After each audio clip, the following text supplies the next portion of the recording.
lot of incredible abilities in her chest of tricks. And she has a show over there called Step Beyond.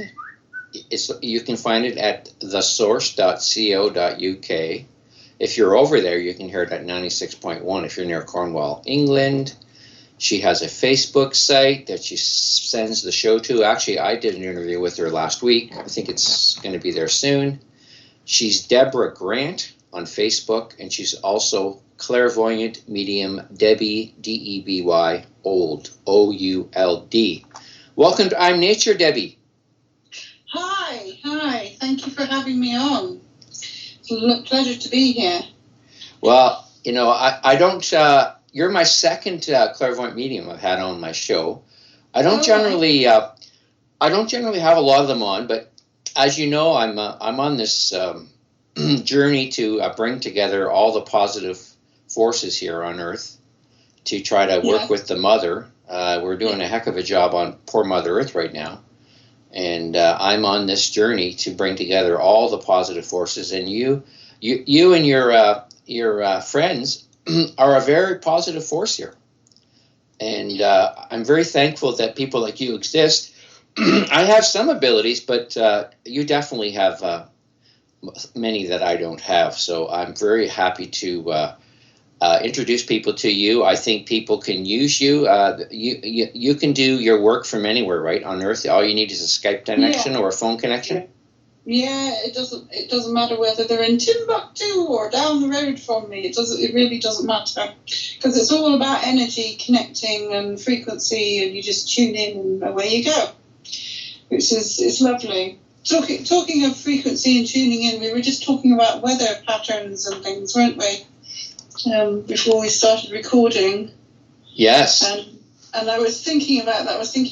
Because I was telling you about these 300 odd reindeer that apparently got struck by lightning in a huge storm in Norway. And they said the ground was wet. And reindeer tend to huddle together, when they're in a storm. And they were fairly, mind you, 300 of them, fairly sort of spread out, not too spread out. But it was very weird how they just all died all at once, really, literally. Yeah, that is unusual. I've heard of a few like people being killed at once by like one or two, but generally 300 big animals. Yeah, I think that's a cover for something else, some weapon system they're developing. Mm-hmm.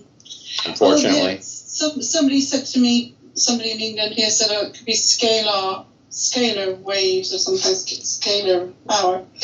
But it's not impossible. I think somebody else said there was 500 sheep were killed that way once. And I think in Texas you get a lot of cattle being killed by storms and lightning, don't you? Yeah, I was reading about actually a house that got hit, and I think somebody died inside. So the lightning could be getting stronger. We all know through geoengineering they're messing with all the natural electromagnetic energy systems. They've got all sorts of devices going there, all sorts of technologies. We were just chatting about all these new microwave towers that are super high intensity. I've heard as much as 300,000 watts, which is way off the scale in terms of their the need for them. In fact, I couldn't believe this, but the fire department in LA is complaining that they have these towers. Yeah, they put these towers on their offices, and they're concerned about the health effects. So it's good to see people who are like very mainstream kind of waking up to this issue of using all these invisible energy systems that we all know that we're an energy system, and they could be impeding a lot of what our bodies are trying to do to maintain our health. And we can also protect ourselves from them by using crystals, which are of course natural and come from the earth, and lots of different crystals have different energies embodied in them. So orgonite is another thing that get used to help stop getting the EMF frequencies bouncing at you. You know about orgonite, yeah? I have heard of it. I've heard that it's very good in water. It helps to purify water as well. If you have a bad source of water, it's a good thing to put it in. And if you want to energize your water, make it wetter. Organite. I've never actually. Make it wetter. Make it wetter. You mean better? Well, How would you make your water wetter? It's already very wet, isn't it? well, actually, you can make water wetter. Yeah. Oh, really? Yeah. I've never heard that before. Magnetic resonance is used to make water wetter. Water is quite amazing. My third show I did with Dr. John Apsley. He's an expert on water and the fact that living cells refract like a rainbow when they're healthy. And then when you see cells that are cancerous, they look dark under an MRI. Well, that's interesting because when I'm tuning into a body and I'm doing scanning them with my, psychically scanning them, if they've got cancer, then I can see it as a dark, and it looks like a dark mass. Wow. So it makes sense. Yeah. You can see that. You can see that from afar. Yeah, you can just. Yes, I don't even have to be in the room with them. I can just tune into it remotely. It's like I'm remote viewing quite often, and I can do it with bodies, lost objects, whatever, people. Doesn't really matter. It's interesting. And it's actually getting stronger and stronger lately. I don't know why. Maybe all these damn frequencies that are flying around is helping to enhance my particular frequency or something. I don't know. It's a bit strange. No, my explanation, my angel's telling me this, that because you're becoming more involved in the eco movement, you're getting lots of positive energy from the sixth level. You see, the sixth, our energy or our living systems come from the sixth level. You deal mainly with the fifth level, but the sixth level is where the angels that create life live. Or the creator I work beings. with the angels actually, so yeah, that would make sense. Yeah, but the fifth level is more personal stuff, like get along better with your spouse, and issues with family, friends. The sixth level is more dealing with the we consciousness and the life forces here that sustain all of us, and that we kind of take for granted because we don't really connect well with them right now because we don't live the way we're supposed to. No. In small, loving communities. But no, we've completely disconnected from the we. It's one of my big. Most people have. I find the people that haven't are the people who truly live on the land and not in houses per se, in towns and cities, but they're out there in the wild or the countryside. They're truly connecting. Usually, the indigenous peoples you would find that sort of energy amongst them. And but it's all there inherent in us. It's not gone away at all. It's very deep inside everyone. It's just that we've been deliberately disconnected from them, from the earth energies and from Mother Nature. It's a deliberate thing to separate us, basically. It's all about the separation, isn't it? Yeah. Big time. This is bringing back unity and the oneness, which is what our natural state is. Which is what I am feeling much more, actually. That's true. I do seem to be... I have always been connected to Mother Nature and lived in very wild places around the world. So that was my upbringing. And so as a child, I was very deeply connected. But as you get older, you get sent to go to school and all that sort of thing and work. And it eventually takes a little bit more and a little bit more and a little bit more away. But moving to Cornwall, which is mostly countryside, we don't really have any cities here. In fact, Cornwall, the whole of Cornwall is probably the same size as Toronto, or Toronto might even be bigger, I don't know. One of your cities is probably the size of our whole county. So if you think about it, it's in a very more micro level. So living somewhere like this is better. It's not perfect still, because we still have towns and things. Well, you have to sleep outside, like I do. Yes, sleeping outside, going barefoot on the earth is very, very, very good for you. We have beaches all around us here, so that's nice. It's really good to do because, of course, you're picking up all the ions, isn't it? All the positive ions from the earth, and reconnecting properly like we would do naturally. Oh yeah, I mean, it's so good to walk around in bare feet when you're outside, and I swear by sleeping, I'm trying to get everyone to sleep outside. I mean, literally, sometimes I feel like the earth comes up and hugs me. Yes. It's really quite amazing how much is happening that we're not aware of. And the other day I went to pick a piece of kale out of my garden, and the animals are so comfortable with me now that there was a little bunny rabbit, like literally like 6 inches away from where I picked the kale, and I'm munching on another piece, and it didn't even move. It didn't even like flinch. I couldn't believe it. I got that close to the bunny, it didn't run away. So they obviously, and the birds, they just love me. They come in the morning, they hit my tent, they try to wake me up. It's so funny. As you know, which the people won't realise, I lived in Canada at one point in British Columbia, and we used to go camping as a family, and all the nature, it's so lovely, different sort of nature to what we have in England, obviously. But the chipmunks, I remember them. They used to come and we'd feed them by hand. And you had skunks around and bears, and all of them would come out. And the birds, quite a different variety of birds. I think my favourite was, my mind's gone blank. They're quite colourful. It's all right, it'll come back to me. Because we don't have jaybirds in Canada, which we don't really have here. Blue jays. Blue jays, beautiful, absolutely beautiful. I had one.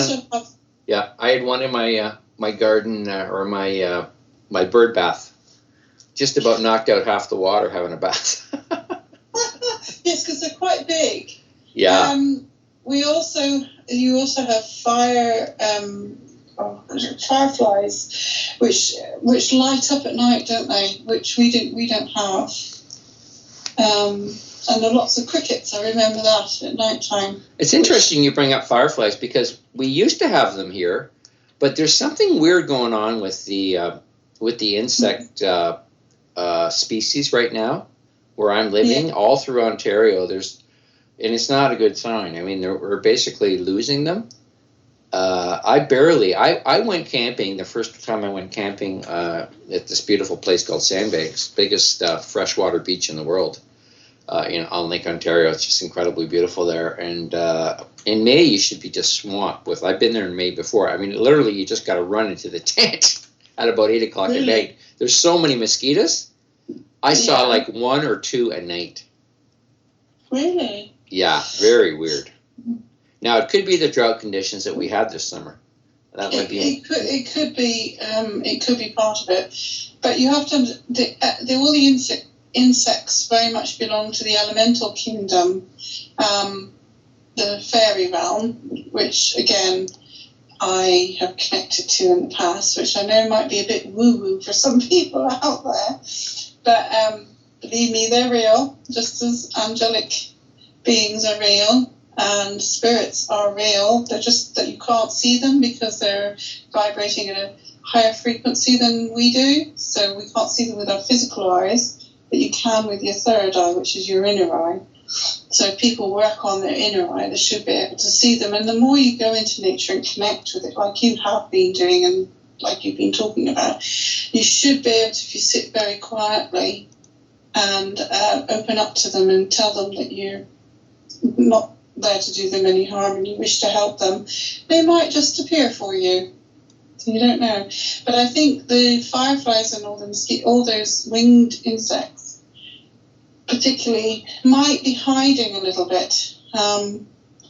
Possibly the thing is, they're just as enslaved as we are in a sense in this matrix energy. So we have to be able to free them as well. So this is about us working with them, and then nature, all the elements working with us as well as us working with the elements. And the elementals. Yeah, my concern is that they're trying to change the planet, and this is something that Elena Freeland, she's actually asked me to interview her about her new book. She's coming out. It's something called The Space Fence. They know that the planet is run at the microbial level and the Yes. finer energy But levels. we are microbes, aren't we? We're full of microbes. Yeah. Mm. Yeah, and then I just had the article about the Russians may have found a way to process uranium waste using a combination of microbes and salts and Yes. and Yeah. that kind of stuff. That sounds very interesting. I hope they're it's true and not just some fabrication. But I just found out about it, so I got to look at it more. But it wouldn't be hard to geoengineer bugs. And Well, they're already doing it with the mosquitoes, aren't they? yeah. Around South America, particularly. Also, they're saying that it's all the Zika virus stuff, which is actually all made up anyway, because that was from Monsanto glyphosate or something. It was definitely Monsanto led, because it was what they were putting in the water. It's nothing to do with mosquitoes in the end, they discovered. But they're trying to put that fear into people, and they are definitely interfering with the ecosystem deliberately. Look what they're doing to the bees. That's Monsanto again, isn't it? So, and that is intrinsic to our world. We really need them. We don't have bees, we won't survive, basically. So all the insect world is very, very, very important to us.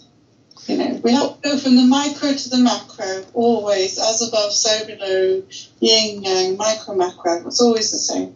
It's the balance. Repeating patterns. Repeating patterns, right? Every cell in our body is alive. Every cell has a consciousness. It's quite amazing. Yes, they've proven it does. all this. You can talk to your cells. You can talk to your body. This is what people can do with their healing. I also do healing, obviously. That's why, I body scan people sometimes, because when I'm healing, I'm seeing where I need to go. But you can actually talk to your body and your cells.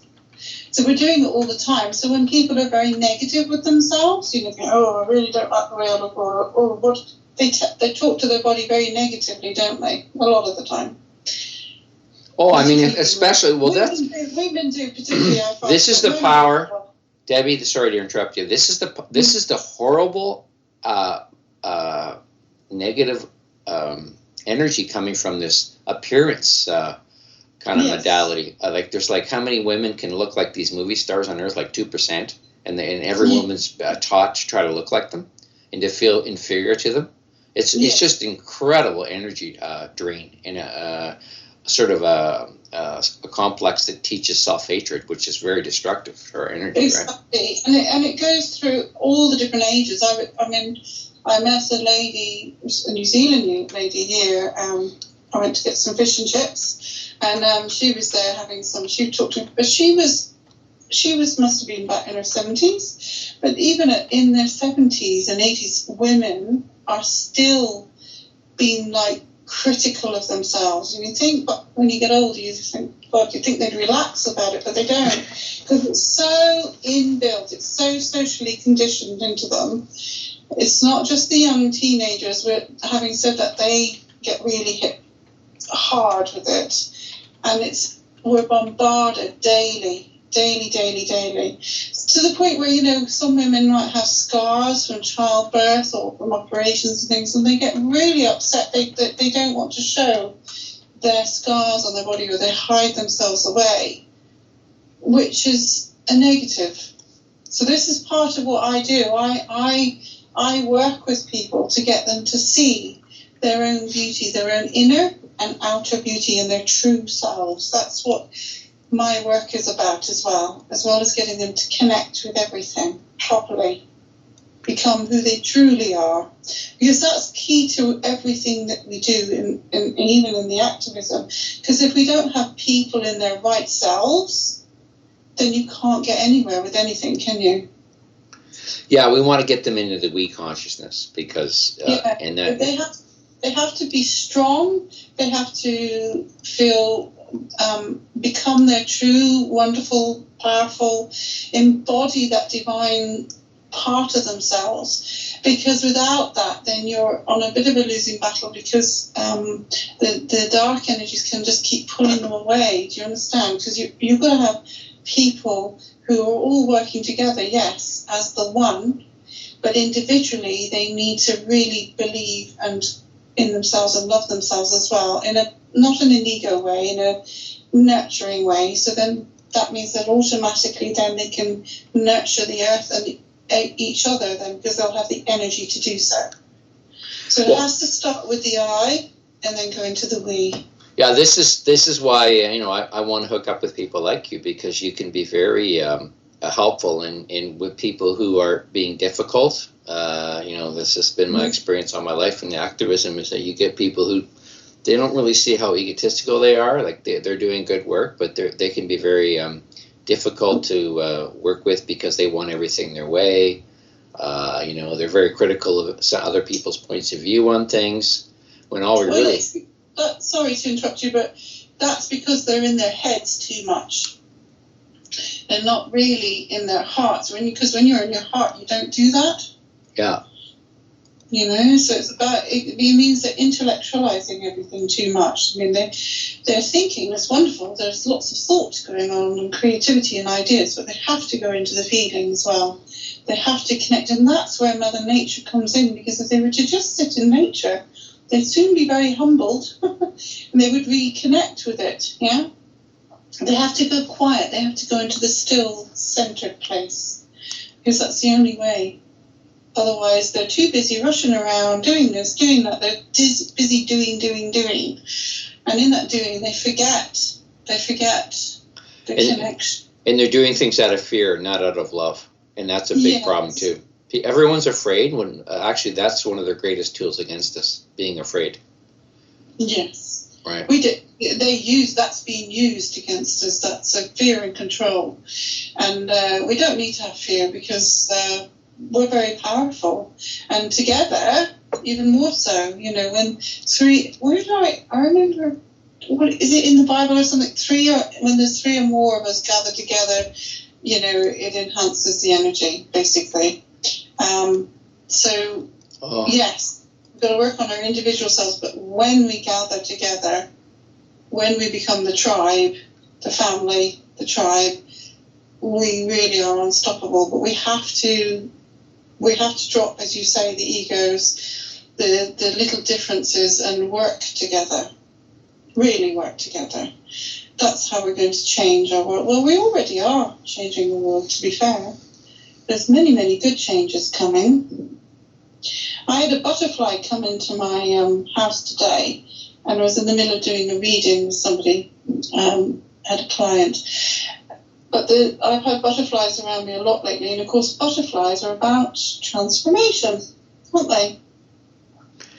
And I was told the other day by somebody, it's a fact I didn't know about butterflies and caterpillars, but when they're in the caterpillars in the pupa stage, did you know that before it becomes, it's just in that midst, before caterpillar going into butterfly, it goes into liquid form. It literally goes into liquid. I thought that was amazing. I didn't know that. I thought it just sort of evolved from like a I don't know, just a earlier version, and it just it becomes larger and grows its wings in the cocoon. It hits a liquid stage. Yeah. Which, if you think about it, is fascinating to think, because how clever is that? How amazing is that it goes from caterpillar into a pupa, then goes into liquid, and then reforms as this butterfly. Mm-hmm. Amazing. So there's something about that process. You see, this is my shamanistic side coming out. When we look at the process of any living creature, anything we have on earth, there's always something in there telling us something. It's a message, isn't it? In other words, we can go to nothing, or we can dissolve. It's like the dissolving of self, dissolving of everything, to then be recreated. It's like just it's like that phoenix from the ashes kind of thing. But butterfly is even more. It's complete transformation, complete. So we're going from one sort of world. We're in this dimension, in this frequency, in this type of world that we create, because we're part of the creation. It's not just what it's being done to us, we're also allowing. But when you wake up... Very good point. Very good point. That's the hardest thing for people to understand. It is very difficult for people to understand. I get that. But, you know, we have to take responsibility for what we're creating. We're part of the creation. We are the creators. So if we understand that it's not just being done to us, we're allowing it, we're creating it on some level, then that means we can change it as well, so that we can literally take it and go, well, we don't really like this creation, let's create something else. And that's what we're actually doing at the moment. Because when you wake up to what we've been doing, we've almost been like in an unconscious asleep state, much like the caterpillar going into the pupa. Hello, that's why I'm having to talk about that, I suppose. And then you wake up, which is what this waking up is. Everyone's slowly but surely waking up. And the more waking up that goes on, the more we naturally change the world that we're in. So it's a positive thing that's going on. So we have to go through that utterly chaotic time, which is what we're in the midst of. It feels very chaotic right now. There's a huge amount of stuff happening. It could be we're more consciously aware of it, though, and because we're more consciously aware of it, it just feels like more. It's always been there. It's just that now it's coming to our attention. We're aware of it. We're going, hang on a minute, that's really not right. Don't like that. Don't like that. So it feels kind of amped up. And that's when you change it. But this period of time in our Earth cycle has always been predicted, always. But it's part of an eon change, because we're going from one 2,000 year period of an eon into another one. So when you're in the midst of changing from one eon to another, it's going to be chaotic, literally. It's a massive change. It's like transforming. You can imagine trying to transform your body. Everything will change. DNA will change. Body structures might change. Physical things around us might shift and change. They will. They are doing, in fact. So everything, and we might go a little bit back and forward for a while, and then it'll really shift. So it's fine. This is all meant to be. It's all exactly how it's meant to be. And you think it's going to be a positive shift, a return to the gardens, so to speak, back to nature. If we allow it, we have to choose to allow it, to consciously choose it as well. So if you carry on thinking, oh, it's all going to be bad, and if everybody carried on that way, then that's exactly what we'll create. I mean, this is what we do in our life. If you realize this in your own life, you can make this work on a micro level in your own life as well. And I have noticed that if I think positively, or I'm focused more on what I would like rather than what I don't like or wouldn't like in my life, then I will create that. I create exactly what I put focus on. Yeah? Mm-hmm. So that's what's vital, that we pay attention what we put our focus on. Yeah? Well, that's one of the things a lot of people said about my show, that they find it very positive, because I'm always working on solutions. We talk a bit about the problem, but the real focus has to be on solutions, because it's really holding us back. Like say there's a fundraiser for a cancer clinic or some cancer, one of the many cancers out there, and they don't talk about the cancer all the time when they're having a walk or whatever. They're there. They know why they're there. They're there for a good reason, right? And that's the mentality we have to develop to make this movement more successful.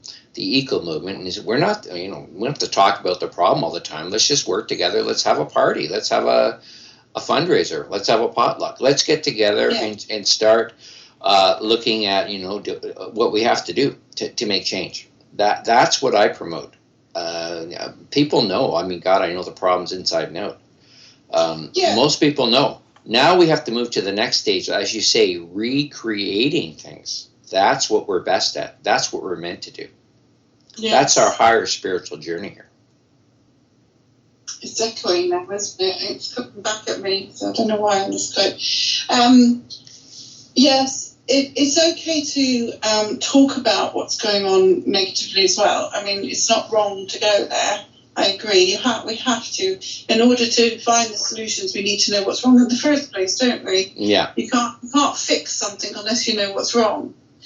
So as soon as you figure out what's going on wrong, then it's about the solutions, which is what I love about your show as well, and your ideas. And there are many people out there with some really brilliant ideas, and lots of young people I find in particular coming up with, but of course the next generation. And it's just going to expand and expand. So for every negative thing that's going on in the world, we've got lots of positive counteracting that as well. And if we can get more positive than there is negative, then we're on a winner, really. And that's when the shift in the balance goes, doesn't it?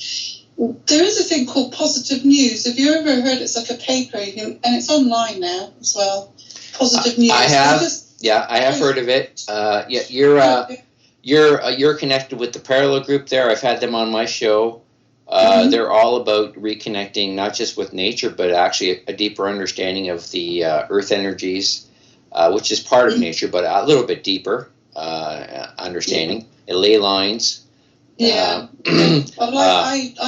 We've got lots of 4 major ley lines here in Cornwall, which Hamish Miller, who is the one who started up the parallel community, discovered and channeled. It's all pretty amazing, his story, which I won't go into. But those ley lines, they're very ancient. They've always been here. And of course, all the churches have been built on them, not surprisingly. But before that, would have been having pagan sites where people would have gathered on certain areas because the energy is stronger. Animals pick out, their tracks will go along ley lines, earth energy lines. Mm-hmm. And the earth is full of a grid of energy lines, which people can't see, but they're very much there, and they will have a magnetic kind of frequency to them, which is why when you're dowsing, you can find them. Much like when you're dowsing, water has a certain frequency. Everything has a frequency, obviously, but some stronger or more powerful. It's like the Aborigines talk about the song lines, don't they? It must be similar, I think. Mm-hmm. I don't know for sure, but I can feel them in my body. So anybody who's sensitive will feel them in their bodies as well. Well, you take your hand and you start swirling it counterclockwise down near your groin area. You will start to feel woozy. Same with your throat, because all our chakras are going clockwise. Actually, the whole universe is clockwise.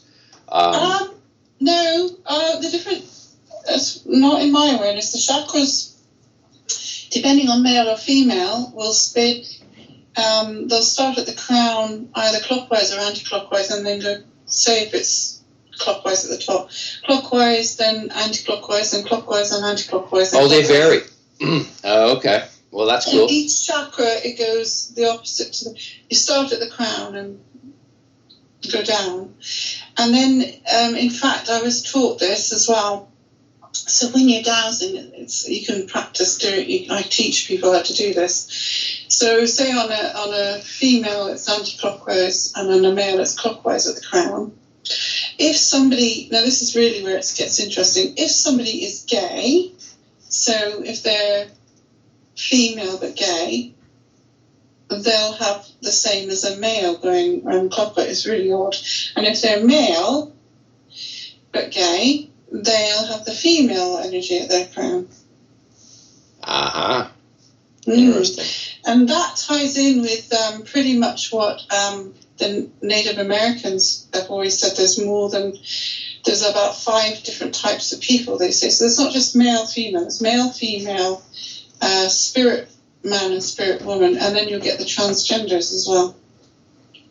So before the white people came and imposed their sort of this thing on it, they always accepted the ones who were female, but like were more male, and males that were more female. It's interesting.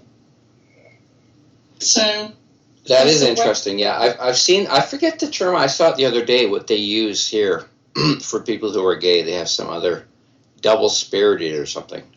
Bi-spirited. Yeah, double-spirited. Double-spirited. That's the word. Yes. Yeah. That's the word. I like that. I think that's a lovely way of putting it as well. Yeah. It feels more right. They're double-spirited. Yeah. Yeah. So it's always been there. It's not something that is like some people say, oh, it's the devil, or it's wrong, or it's this. That's been imposed upon us, that view. Mm-hmm. And again, it's been deliberately done to separate us from one another, to make us, so it creates hate, divide, confusion, all those things. We don't need it. Hierarchies. Yeah, we just let people, experience experience their journey, as long as they don't interfere with anybody else's. I mean, do no harm. I mean, it's pretty simple. That's right. That's exactly it. As long as it doesn't harm anybody else, that's exactly right. They're not going around murdering people or anything. They're on their own path. Although when I was in San Francisco, I found the gay men there to be very, very aggressive, and I had to set them straight quite a few times when I was traveling. So there are people who are of that persuasion who have. It's almost part of the culture, and I think there's a dark influence there because of what's his name? I was going to say naturally they probably wouldn't be that way. I think it's kind of being pushed onto them. That's interesting actually, because that's of a more sexual, lower nature energy, isn't it? When they're doing that, but that can happen in it whether you're gay or straight. That happens in the nightclubs and all sorts. So that is being foisted upon us as well, because if you look at the sexual nature of advertisement everywhere in magazines, it's all over the place, TV, film, and it's getting worse. It's getting more and more and more so, and it's not sexual in a good way. It's in a negative way. It's not in a natural way, and that is influencing a whole lot of people, generation full actually as well. So it's about, again, we have to go back and rebalance, because that's out of balance. We don't want to repress either, because that's also out of balance. So we keep having to go back to this finding our balance. And they keep trying to pull us out of balance. They, being the dark energy ones, or the cabal, or the controllers, or whatever you want to call them. The ones that have got an agenda, their own agenda, their self-serving agenda. I call them the anti-creators. Yeah. They're trying to undo all the beauty and incredible sacred nature of this place, because they think that they have a better vision, and they also want to drain us parasitically, right? So they know that if things were harmonious, that we would be harder to manipulate. But when they can't feed off us then. They feed off us, you see. They feed off the lower energies. They feed off fear and control. This is why they love war, because it creates terror. And terror is what they feed off. It's a negative. Yeah. They're like one big negative entity in a way. So all we have to do is counteract that by going the other way with everything. That's why it's so important. This is why much spiritual practice is all about raising your frequency, raising your vibration all the time, talking about that, because then you can't be got at, you can't be fed off, you can't be attacked, or nothing. They can't use you at that level. They just can't even go near you at that level. Well, yeah, I tell people I practice trianergetics, which is loving Mother Earth, Father Light, and each other. the three loves are powerful, and they will actually transmutate toxins in your body. Yeah. I mean, you pretty much become as close as you can be to being invincible. I'm not saying I'm a Shaolin monk or anything. I don't have those abilities, but in terms of like to protect you from any sort of a spiritual attack or anything, it's a very great mindset to have those three loves conjoined. In Wado, I feel people when I'm in public. Oh, I just feel this incredible rush of love energy coming into me when I'm around people. Yeah.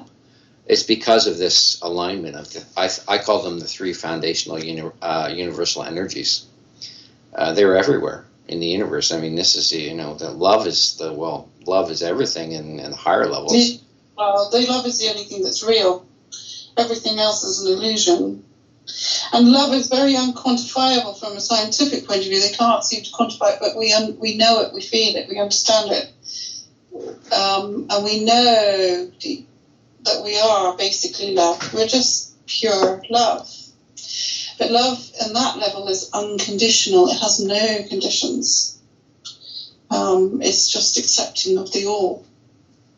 And it's quite rare that, as humans, when we're in human form, that we can attain that level of unconditional love. But I think there have been a few beings on Earth who have definitely done that and ascended. I call them the ascended masters. They're the ones that work at a very high level with us. It is the divine. It's the one, the source. That's pure unconditional love. That's just love. On the biggest scale you can ever imagine, if that's even possible to imagine it, to be honest. We're getting little bits of it here. We're only touching on it slightly. So the greatest love you've felt on earth is still only a tiny little bit of what there is. Well, yeah, it's kind of like being in water up there. It's so powerful. It's like being immersed in a love ocean. And that's why the mermaids are, I think, a little bit higher. More connected to source because they are, they prefer to be in water. And my understanding is it's the water that is the closest thing to God here. It's the most creative thing in terms of life force, in terms of it contains a lot of energy. We don't quite understand how powerful water is and how much energy or how much information it contains. Talking of water, sorry, I have to interrupt before I forget to say it. It was really interesting yesterday, talking of water and the power of water and the energy of water. I was in a bath. I was having a bath, right? And I went into a deep meditation because water is a great conductor of energy. Oh, yeah. As you know.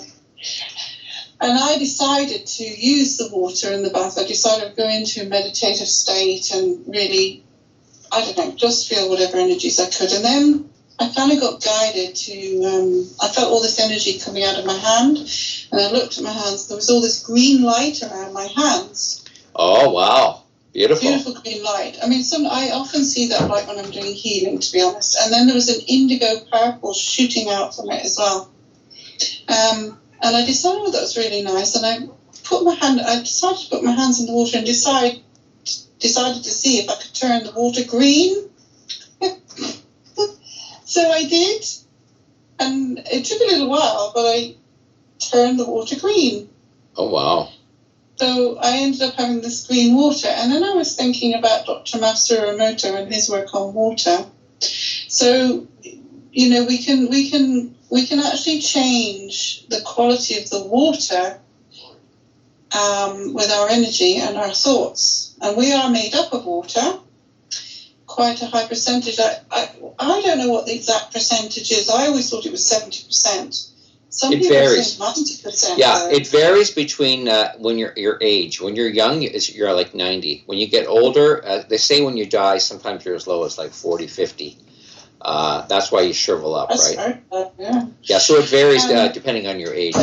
Yeah. Okay. Well, anyway, we're made up of a lot of water. So, of course, that makes us quite divine in that sense as well, which is very fascinating. So we can change what and who we are. We can change our structure. We can change everything our health just by focusing on the water within us, actually. So if I can do that with the bath water, we should, in theory, be able to do that for each other all the time. Well, Really. I mean, that's the healing energy of living in an intimate, close community, right? Again, Dr. John Apsley, he went around the world. He visited all the still well-established, disconnected, natural peoples of the world. Like they were basically completely, had very little contact with our energy systems, which I think are somewhat compromised for most of us. And he said he couldn't believe how beautiful they were, how much they loved one another, and how simpler their lives were. But there was just a powerful connection. And he said you couldn't even imagine there being a conflict, because as soon as any little thing went wrong, the whole tribe would just rush to help. It was just an incredible, and these people live to, the natural aging process for us is 90. You stay healthy till 90, and then you start to go around 90, and then you usually die around 120. That's the natural lifespan for our present human, within this energy system. It's been compromised again, I think. We used to live longer, but if you, 120 is nothing in these communities. Like 200 they used to live to or more. I mean, actually, in some of our older books, we've got them living to much longer, 500 years old as well. Can you imagine? Some of the monks have been known to live a long time, haven't they? And the ones who meditate, the transcendental 100. Yeah. The other day, well, one thing people don't know, I was told a lot of this stuff through a friend who is a very serious studier of Vedic tradition, and he said that those that follow it strictly, and believe me, it's not an easy path to take, so very few can go there. No. Meditating in a cave for 10 years, this kind of stuff, not eating or drinking, that's the kind of stuff these guys learn. But he said you actually get a full set of teeth at 100. Your teeth fall out and you get a whole new set of teeth. So, yeah, he's known people who have gone through this. And there was a picture of a guy who was 157. He certainly wasn't running around anymore, but he looked pretty good to me. He looked to me like he was about 80. Wow. And then you transmutate. This is where the water comes in. When you become fully conscious and capable of going back to Brahma, or we talked about Krishna and the very highest level that they know of. There might be levels above it, but I mean this is the highest level they know of. You literally all your water leaves with your spirit, becomes the water in you because you're so pure. And this is where I see the connection between God and spirit in higher levels. And they just leave a little wee statuette of themselves. It's like about a foot long. They leave the solid here, but the whole body, and it takes about a week to die, right? And they literally, and this has been shown. Dying something that is in the Tibetan Book of the Dying, isn't it? It might be, but I'd never heard of this. John Apsley hadn't heard of it. I was shocked because he's done so much studying. But this is a very. I don't even know if he wants me to tell people this, but this is a very closely kept secret. And evidently, the Chinese brought in all these special cameras to witness one of these 1 month or 1 week dying. They go in these special little huts, and they look. They kind of look like a clay kind of thing. It's kind of like almost look like a toque or a hat with different layers around it. I think they maybe represent the different layers of reality. I think it's like 7 layers. So, yeah, but this happens. But they literally have the whole community of like thousands of monks all praying and meditating while this is happening. I think it helps with the process, right? And they literally, and this has been done millions of times. It's not, this is their tradition. It was a book written by a Tibetan monk that actually wrote about that, yes. And they do all the praying, and it does take time, and they literally know when they're choosing to die. Yeah, well, there's stages. Transmutate as they learn. Yeah, there's different. It's very structured. I mean, you have to be able to. You get to a point where you can leave an impression of your body in a rock, like a footmark in a rock, that you learn how to disappear completely. So there's different. So when it's your time, and actually it's all predicted through their Yotish astrology too. They do a chart on you, and they can tell. Evidently, my friend said Gandhi did not go to Brahman. He did not reach that level.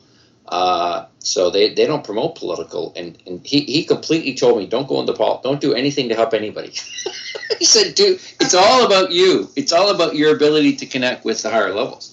And I said, well, that's not my path. But he didn't quite understand my path. But he didn't. Later, he realized I was heart chakra based, and that my path was to interact, not to become completely. I understand why he's saying that, though. I do. Yeah. I understand that. Yeah, no, I understand too. But you can connect to the higher levels through love too.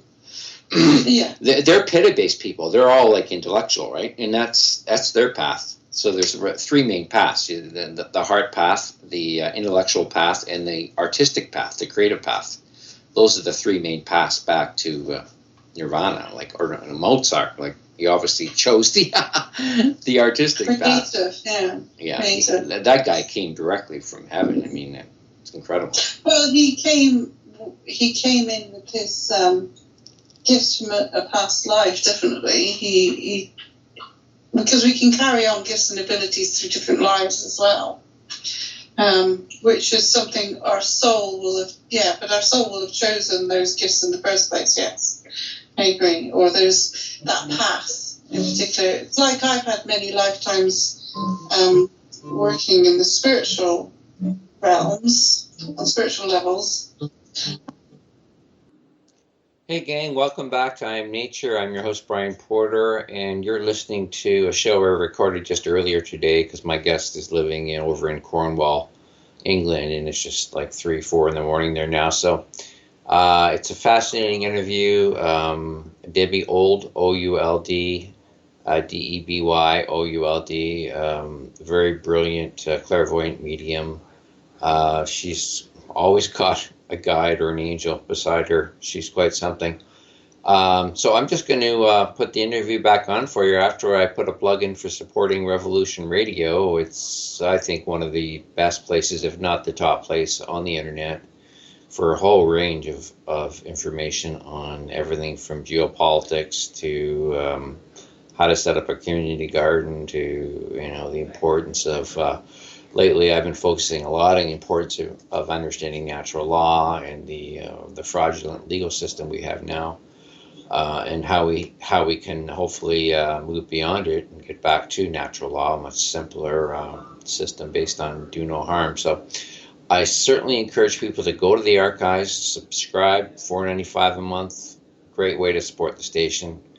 Incredible way to educate yourself. That's the most important thing. We have to understand what we're dealing with here when it comes to issues in order to move beyond them.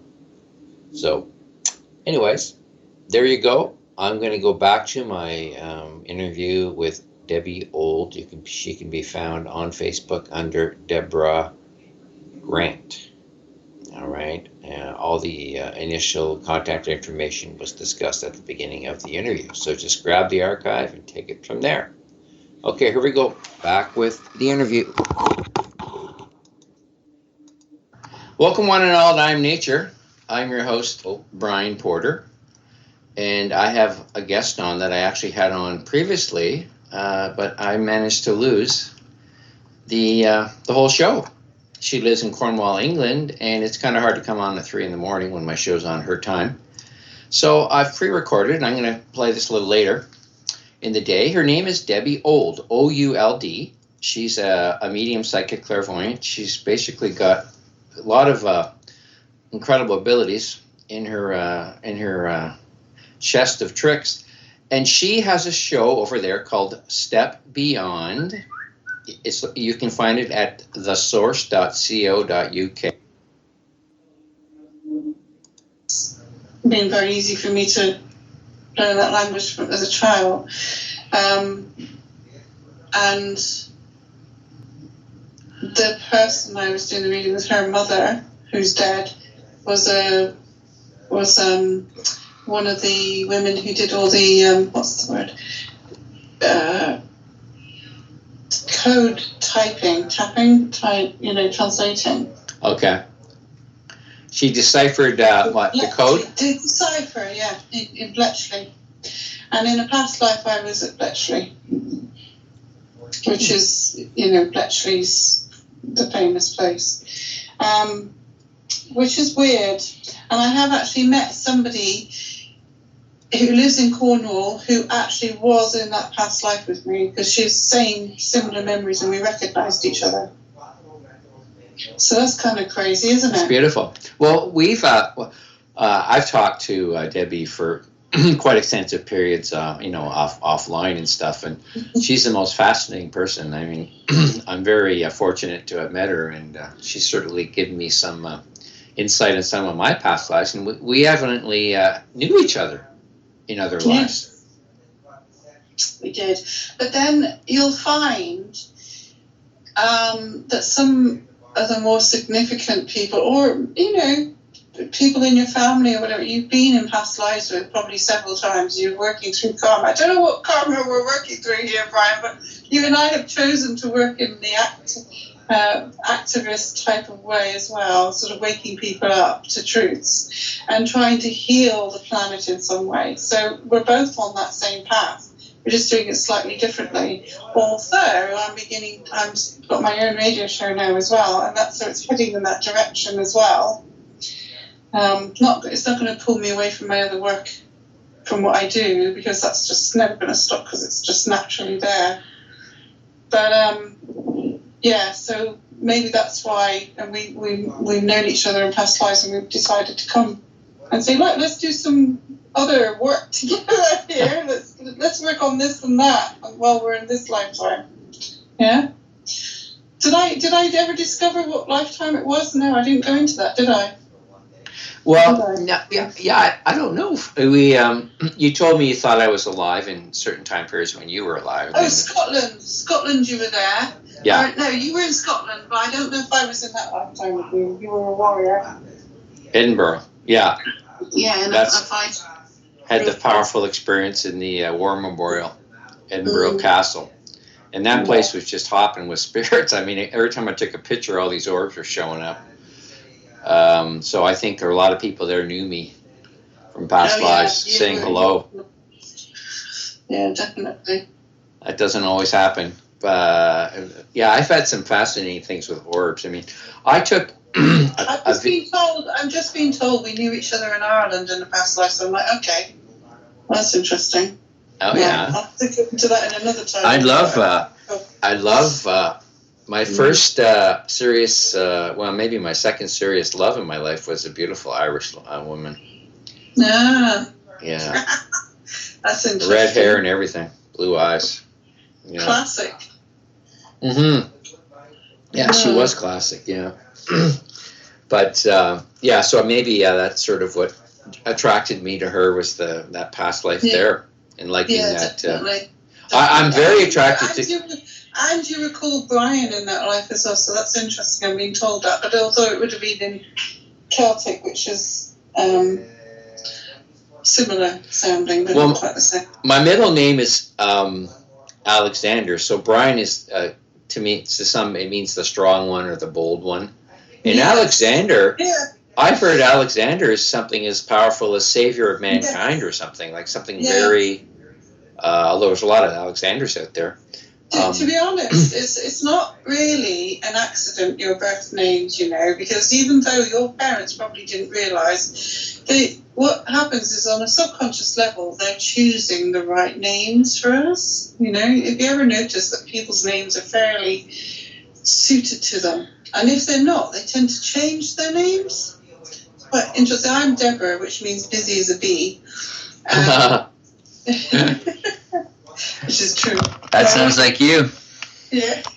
And it's funny because I've been given a Hebrew name, in a way, Bible name, and I married a David, which is also another Bible name. Oh, yeah. And I'm not particularly religious in that sense, but spiritual, yes, but interesting that I got. And my son is called Joshua, which is also another Bible name, and I that came to me as he was born. I I was going to call him something else altogether, and then suddenly I looked at him and went, oh, well, he's a Joshua. So it was like, where does that name come from? Because at the time, there weren't many Joshuas or Joshas around in 1990 when he was born. So it was a bit like, where does that name come from? It's the same with our animals. We tend to give them the right names. It's like you can feel their energy. I mean, I remember once I got a kitten. It was a little Siamese kitten that we got. And we hadn't got him a name. It was a him, male cat, actually. And I remember him lying on my chest the first night or so. And I remember asking in my mind, like, what is your name? You know, I don't know what your name is. And I got told, he said, my name is Star. So he was named Star. Isn't it funny? Beautiful. So we have our names. The names are important in the sense that every letter has a frequency and an energy. And when you put them together, it has a certain type of energy, doesn't it? So, you know, that goes down to numerology as well. Numerology goes into that. But yeah, I can't believe you read my mind. I was just thinking that. I'm just going to stop the interview for a second here, okay? Just want to talk to somebody. So, yes, I was listening to a show last night, and Glennis McCann, who is an expert in numerology, said that the number 22 is a very powerful number. Yes, it's a master number. Yeah. So you have 22, 33, 11, 44 is another one. I don't know about you, but I've been having those numbers coming up a lot. Well, I was born on the 22nd of January. Is that a master number? It can be. So, but you would actually add up your 2201, whatever year it was, 1956. 56. Oh, it isn't just the number of the day you're born. It's the whole. No, you would act like I'm the 27th of August, so I just had my birthday. So I'm 27. Well, happy birthday. Thank you.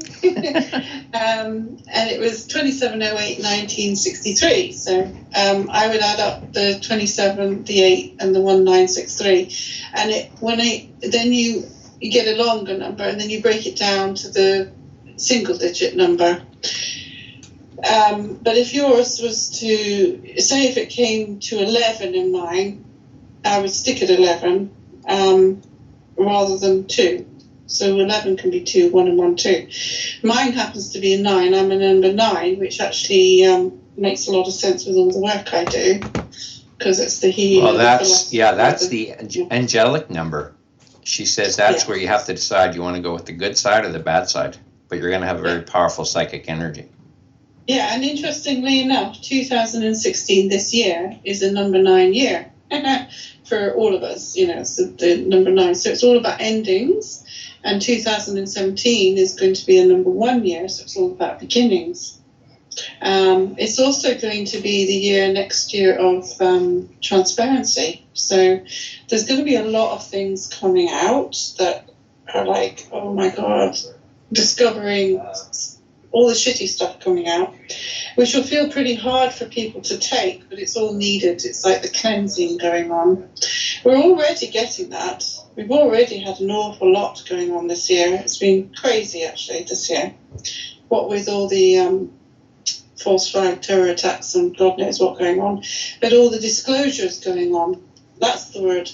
Year of disclosure. Sorry, not transparency. It's pretty much the same thing, though. But the disclosures that are coming out. Look at all the stuff with Hillary Clinton. That's all the disclosure. There's more yet to come that hasn't finished yet. But it's going to be massive next year. Unfortunately, nobody's hearing it in the mainstream media. I mean, it's unbelievable. No, but all over the internet. It is all over the place. So unless you've got your head in the sand and not looking at the internet, you're hardly likely not to see it. You know what I mean? It'd be very hard not to see it.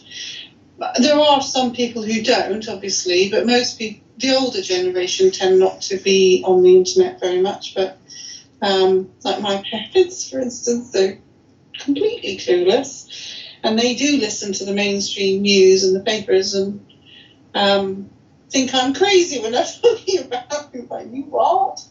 And I'm like, really? You need to realise that what you're being told is not the truth.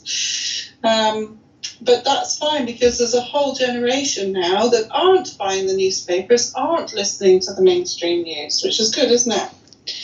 Although the alternative media has also been penetrated by the other side. So we're just going to have to use a lot of discrimination. But it usually stands out. It's usually like, oh, wow, that really, you resonate with what's right and what isn't as well. So that's important. Well, I mean, even if the alternative news is not completely accurate, it's still painting us a fairly consistent picture that there's things happening that don't need to happen, and then we can do things a lot better. That's what I mean about the issue with my activist friends about, picking an analysis and fighting over analysis. When I keep telling him, it says the bottom line is we don't want geoengineering, we don't want new power, waste, we don't want nuke bombs, we don't want depleted uranium used. It all gets back to ethics, right? And love for the planet. So we can fight all day about who's the nastiest person and how is the alignment of the Illuminati and who are the top families. I mean, it's really irrelevant, because at certain we can put them all out of business, but by doing certain things in our own lives. Yeah, they don't. They actually want you to be really focused on all the shenanigans who they are and what they're up to. When actually we should just, as you say, concentrate on the basics and change the basics. Go from the bottom, like all the chemtrailings. Yes, we know the chemtrails are happening, but it's getting them shut down, get it stopped is the main thing. I like the way over in Canada you've got the Indigenous peoples, the tribal peoples coming together to fight the pipelines, aren't they? They're doing very well with that. Yeah, in North Carolina, they've got 60 tribes over there. Yeah, I think you're right. I mean, the people that are aligned are getting the message stronger. Hey, we're not going to fix the planet by sitting around and meditating and praying. We have to stand up. We have to make physical interventions. I'm not against praying and meditating. Well, please do it. It's a focused energy. So you're always going to need people that can focus certain energies, which is prayer is just thought and intention. So thought and intention is absolutely great, but we do need action. So you have to have thought plus action manifesting. That's what manifesting is, isn't it? So as you say, we've got all sorts of archetypes. We've got all sorts of archetypes on our earth, and we choose the souls to come in different types of archetypes. So you've got the warrior souls, the peaceful, spiritual, meditative souls, the healing souls, the traveler souls. There's the different types, and all of us are working together. That's the key. We're going to put all those energy types together, then we're much better off. Yeah, weave the basket. The basket of perfection, where all the different families are supposed to be weaving a basket and exchanging information and love and and trying to work together. See, this is what I mean, if we did that, we could create a heaven on earth, literally. Oh, we can, and we may yet do. I think it's all very much sort of.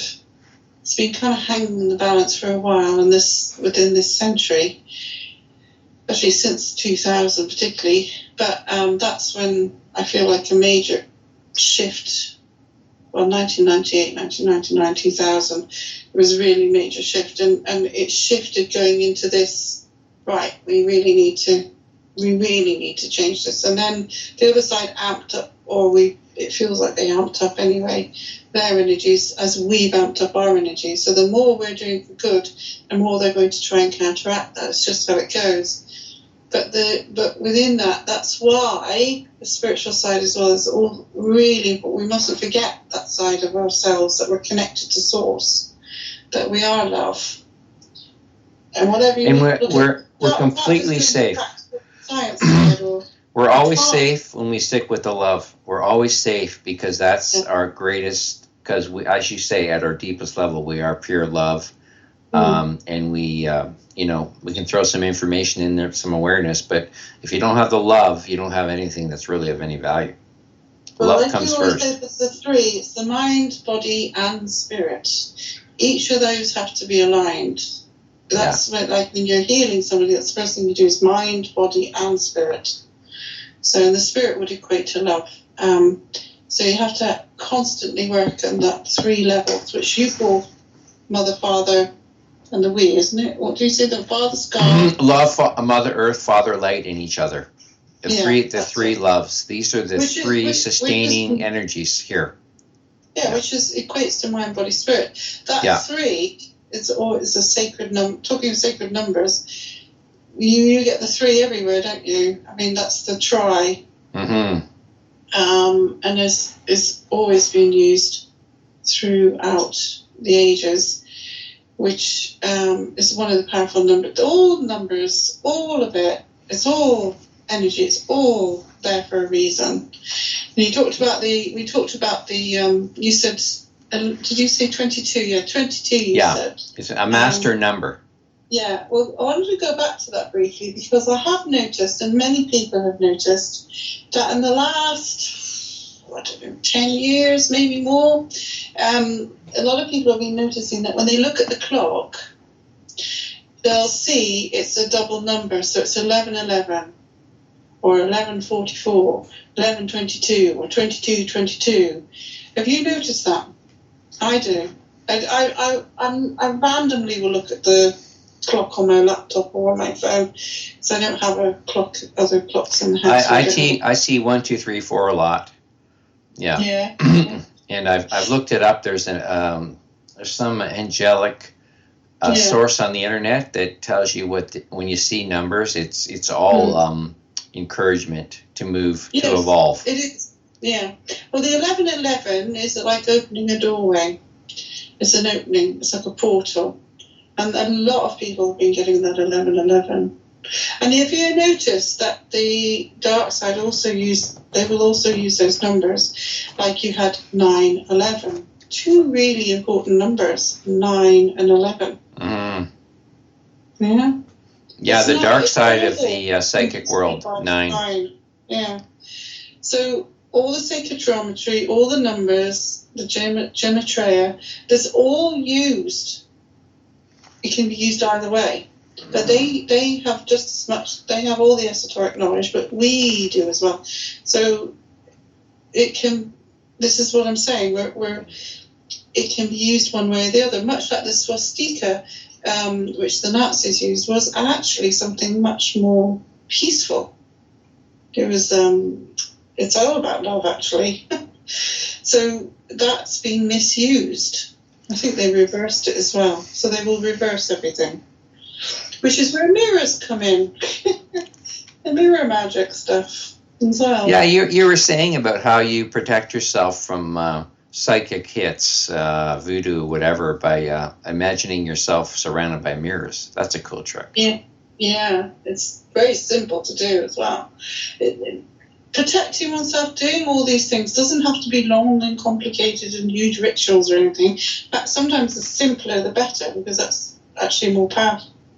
And all I do is visualize a lot of mirrors around myself, and they're facing outwards, so that whatever gets thrown at me, and it's very rare I get any trouble anyway, but whatever gets thrown at me will get sent right back immediately. It's reflected right back. So it's a good one to use for people.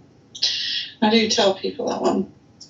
And obviously cleansing the air, using incense or sage is always a good thing to do. Putting the golden light around your body like you're in a womb as well is also a good thing to do, just to be practical about it. Because there are a lot of different energies around us, and you don't know what you're going to attract. Well, you should know what you're going to attract if you know what your energy is like, but a lot of people don't have any idea what their energy is about. So it's probably a good thing for them to do that. Mm-hmm. Yeah, and you mentioned the crystals earlier? Yeah, yeah. Well, there's all sorts. Amethyst is a great crystal for protection. Turquoise is one the Native Americans have used for centuries, so that's very popular with them, and that's also very protective. The other one is hematite for the blood, and onyx is a good one. I wear an opal, which is also used for that. So different crystals will have similar purposes, but also other purposes. I'll tell you, there's a really, really brilliant book all about crystals. It's called Love is in the Earth. Talk about love. Love is in the Earth. Yeah, it's a very good book. If you don't have it, you should get that book. And I can't remember the author's name. It's a lady. She is American. And she goes into detail on the numbers connected with each crystal, the properties, the history, loads of detail. Loads. It's a very good one to have on your bookshelf. I think everyone should have that one, actually. Sounds wonderful. And cleansing your stones, looking after them properly, the crystals is really important. But also, you don't even need to have the crystals. So if somebody doesn't have the crystals, or they don't have the money to go and get a crystal, all they have to do is write the name of the crystal. So they could use a glass of water and put it under their glass of water, and that will emit the energy, or they can have it on their bedside table or carry it around with them. So they can focus on the energy of that crystal, and you will actually have that energy. That's how amazing everything is. So you don't need the actual things. So we can stop plundering the earth for all these crystals, really. That worries me. I don't like that, because there's a lot of commercialization around the whole buying of crystals. Well, evidently rocks are alive. Yeah, they are. Everything's alive. Everything is alive. Trees are alive. Everything's alive. It's not as hard to imagine a tree being alive, but rock alive? I mean, when I first heard that, I remember I thought, oh, that's kind of silly. But I believe it. When you have a car for a while, you start to feel attached to it. And I'm thinking, why do you attach to a physical thing? And then a friend of mine says, well, rocks are alive, and the steel actually has a consciousness. Yes. And you start to connect with it. And, okay, so that makes sense. Yeah, because you start to feel comfortable in a car after you've had it for a while, I find, versus when you first get it. You don't have that connection. And then I had this really weird experience with a friend of mine who had this car that he couldn't drive it. It wouldn't work for him. I get it, and it went like snot, right? And he said, I can't believe it. I get in this car, it stalls.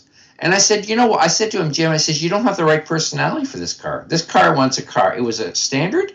He drove it like an old lady. The car had a personality. He wanted to go, right? He wanted to be revved up.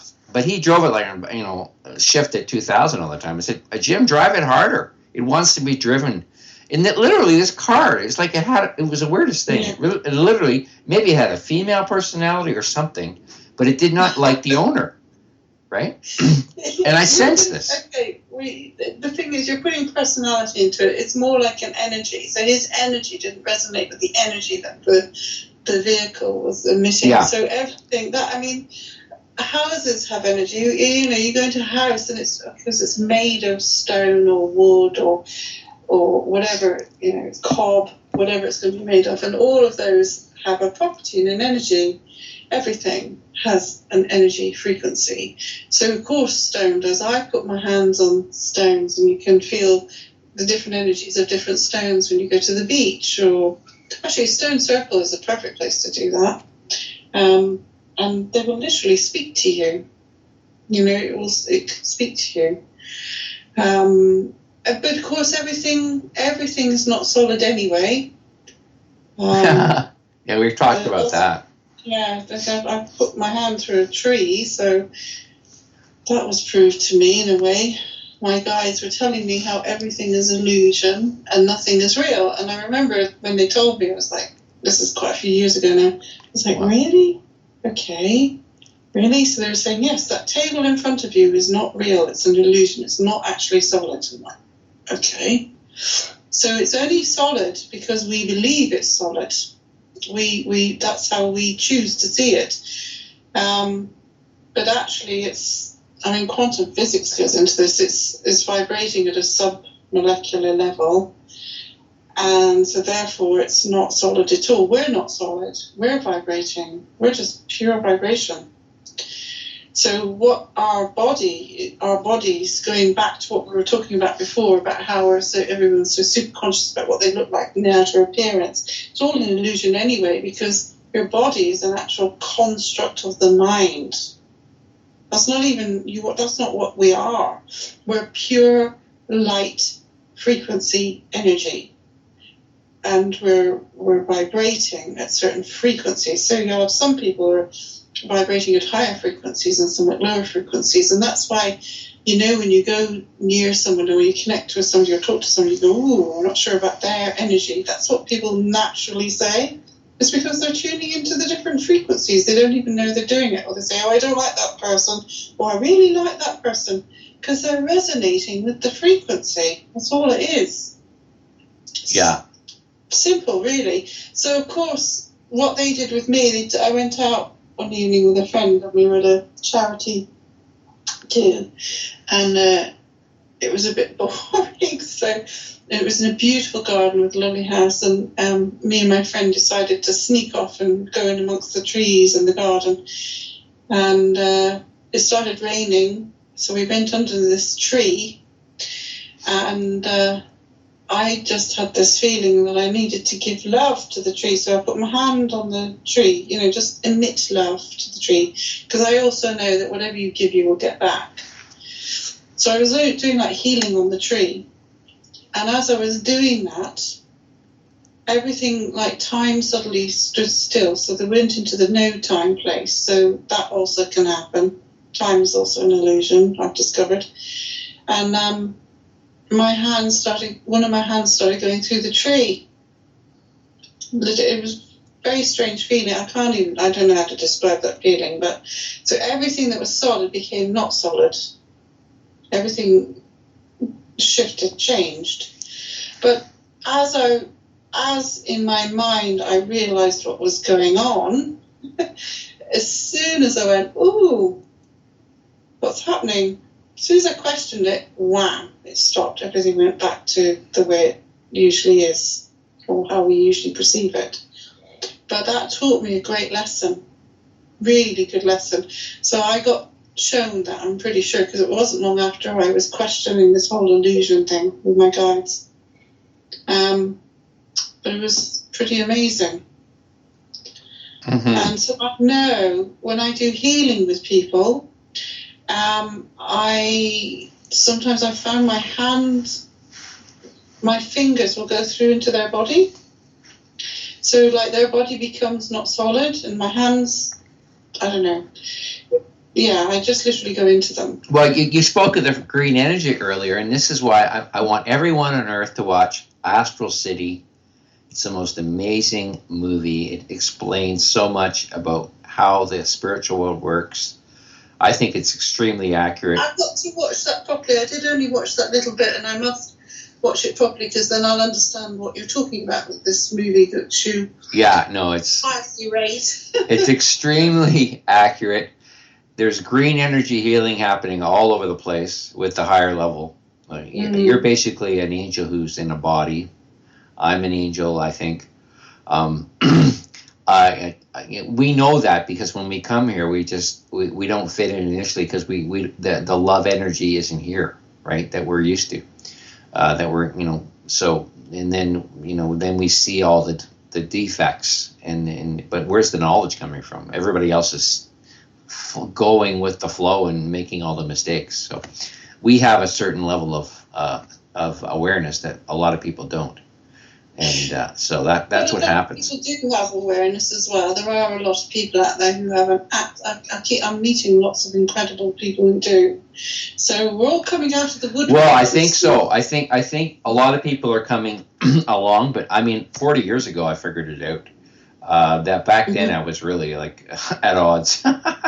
Or if they knew, they didn't want to do anything about it. That's the other thing that always amazes me about most humans. They know stuff, but that's just the way it is.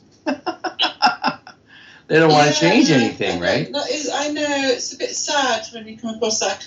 Obviously, I've come across that myself, and I find it, even in my own family, to be honest, who like just blinkers on. They don't want to know because it means they might have to make an effort.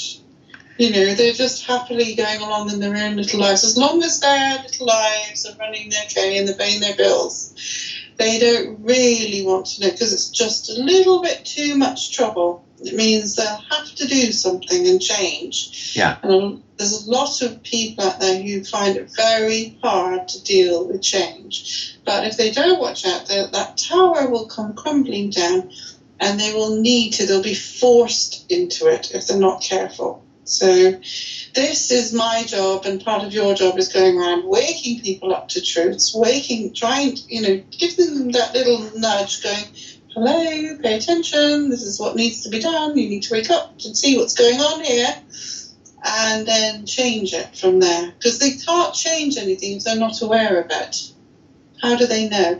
A lot of people don't even look up at the sky. You see all these chemtrails going on. It amazes me how many people don't even notice. The patterns changing, and you go, really? You don't? It's because it's like they're hypnotized on some level. They honestly have no clue, none whatsoever. But they're not very observant, some of them. But that's the nature of it, isn't it? It's the power of the dark side here. Is that it's very distracting. And it's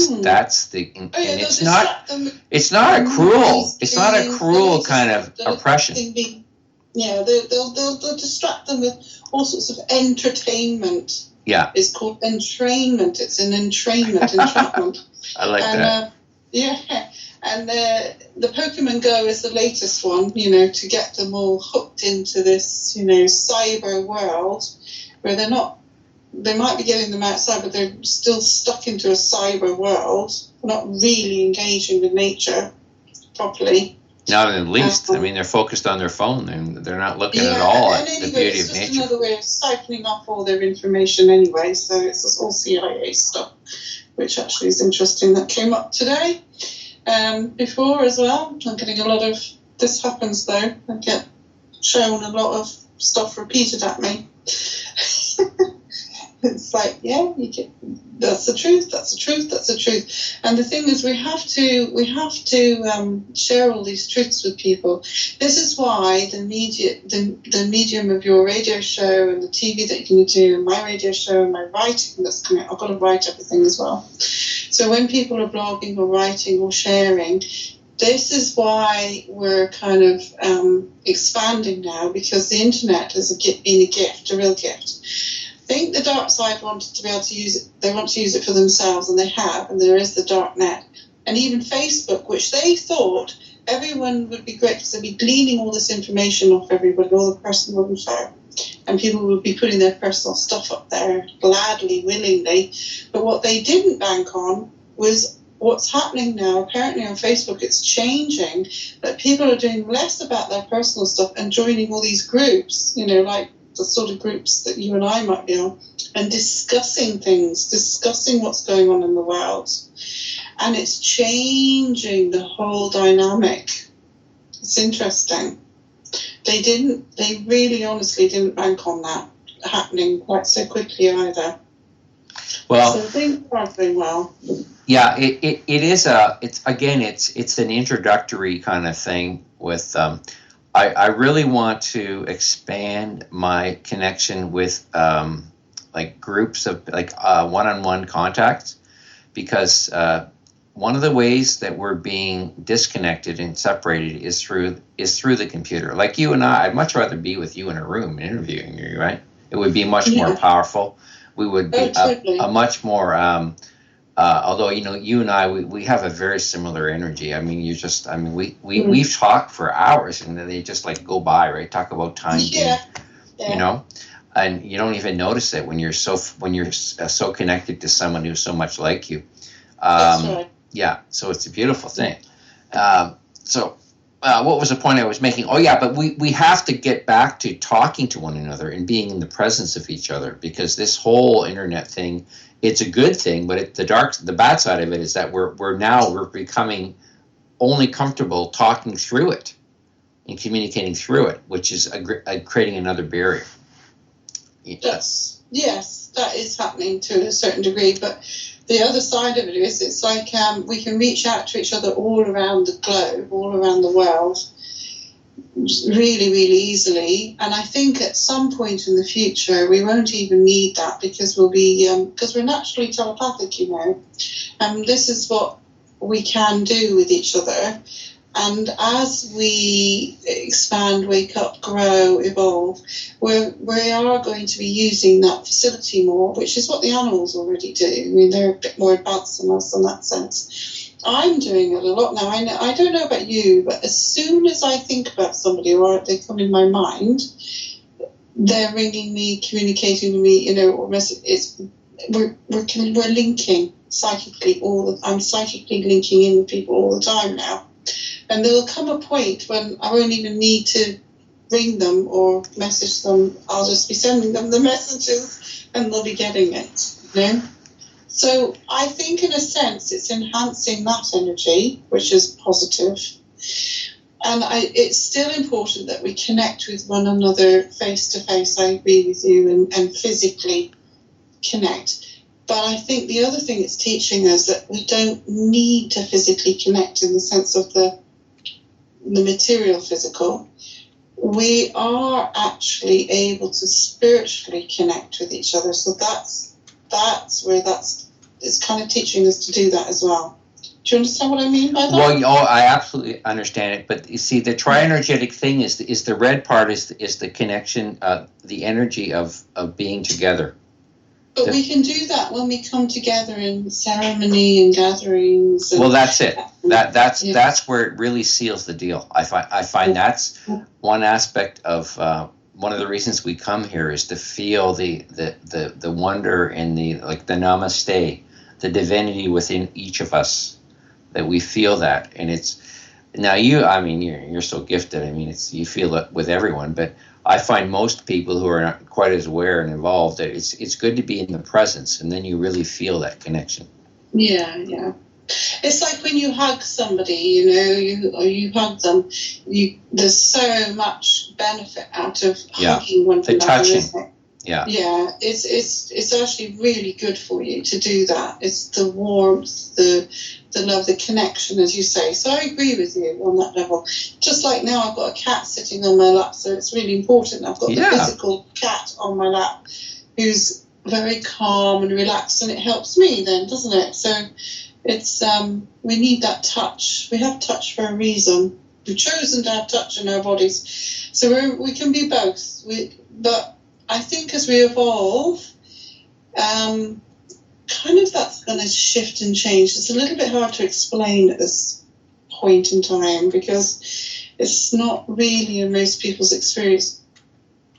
How to explain this? Because we won't need the physical so much. At the moment we need it. It's part of the earth experience. But the more we evolve as souls, the less we will need or want, you know, because we'll get it. We'll get those sort of feelings or that connection without. Well, at the higher levels, your body is not as prominent, and you become, according to the movie, the next level. There's still a physical presence, yes. But it's the spirit is stronger, so the need to touch and whatever isn't as big a deal. That's it. That's exactly what I'm trying to say. Yeah, that's it. Yeah, and that's where we're heading. But we mustn't lose the whole touch, because there's something very beautiful about that as well. There's a real beauty in it. Just even, you know, smelling a flower, touching a plant, it's beautiful, really, isn't it, to do that? That's the earth experience, and that's why you're right. You're totally right in saying that's why we're here. We're here to experience. That's part of the experiencing. So that's what makes us human beings. That's what the human experience is. And this level can be very high vibration. It's just because of the darkness here right now, and wherever it came from. But this can be like a heaven, really. I mean, you and I, if we got together with people like you and me and about 10 other people, or 20 or 50, we could create a heaven on earth. I have no doubt in my mind.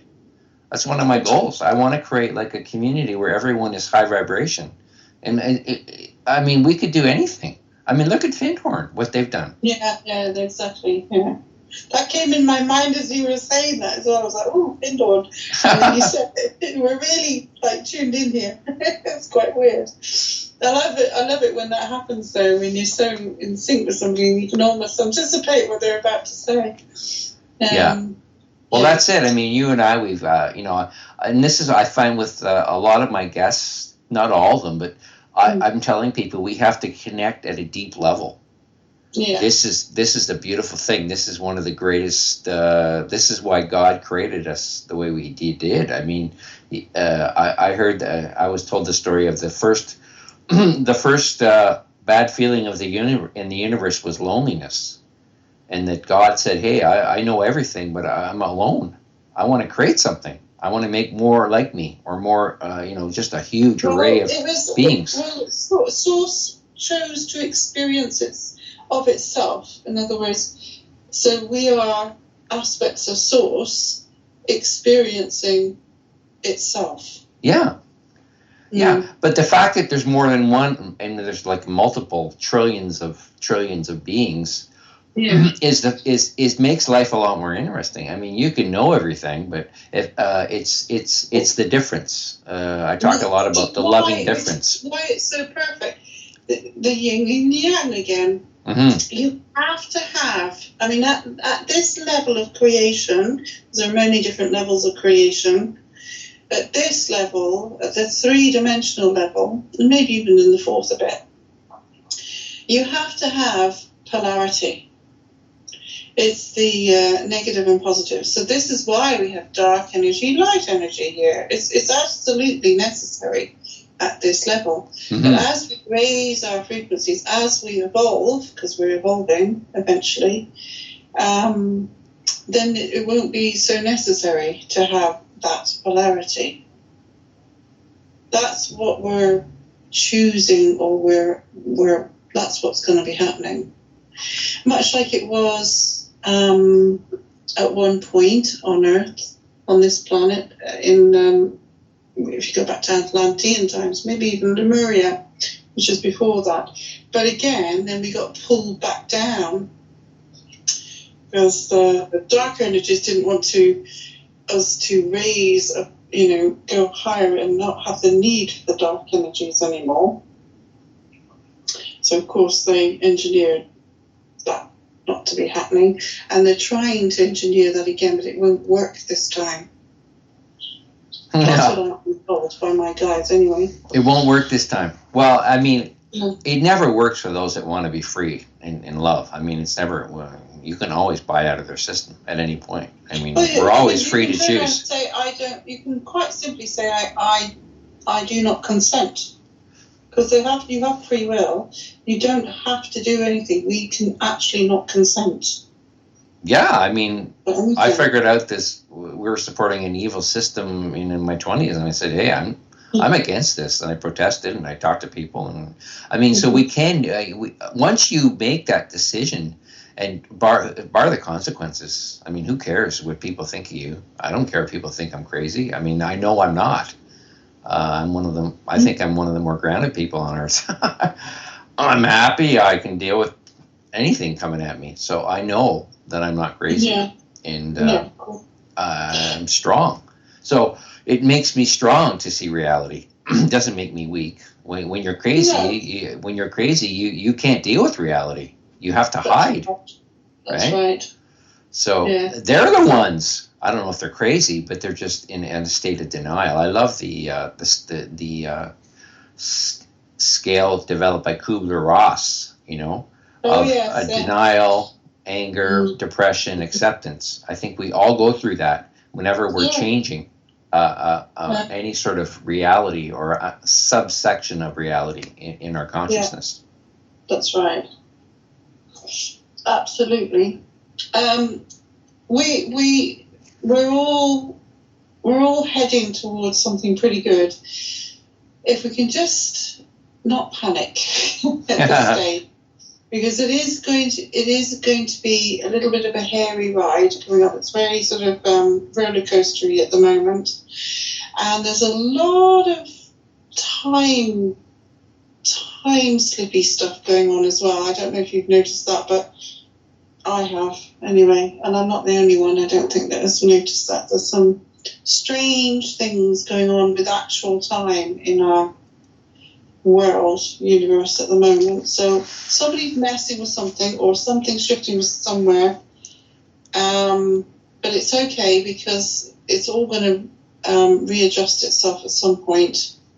And there are other dimensions very close to our dimensions, so there could be stuff filtering through from other dimensions at the moment, or trying to, or maybe they're opening stuff at CERN, I don't know, but there's a major lot of stuff going on that aren't just, the political things going on. Never mind all the political and environmental things, there's all this other stuff going on as well, and other dimensional stuff. You were saying you were sensing what we were talking on Facebook. You had some something coming out of Germany. You were concerned about Germany, saying that Merkel's talking about save your food, get 10 days of food.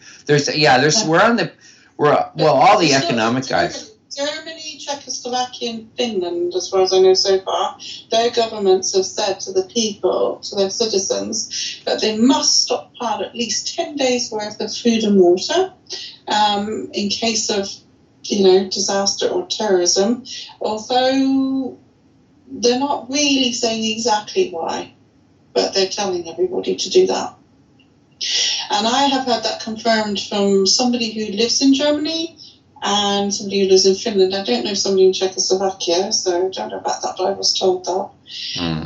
So it's all a bit odd. There's something going on, and I've heard a couple of different stories. So, well, I think it's going to be, as I said, in Germany, Deutsche Bank is going to go Lehman Brothers, and it's going to create some major disruption in the international markets. So everything could shut down in the banking system. So they're saying get your stock of food because you will not get access to money. You won't if you don't have money. You can't go to the bank. They call them banker holidays, and then they're going to adjust all the currencies. People could have a lot of their life savings or their pensions value adjusted. Currencies could be adjusted.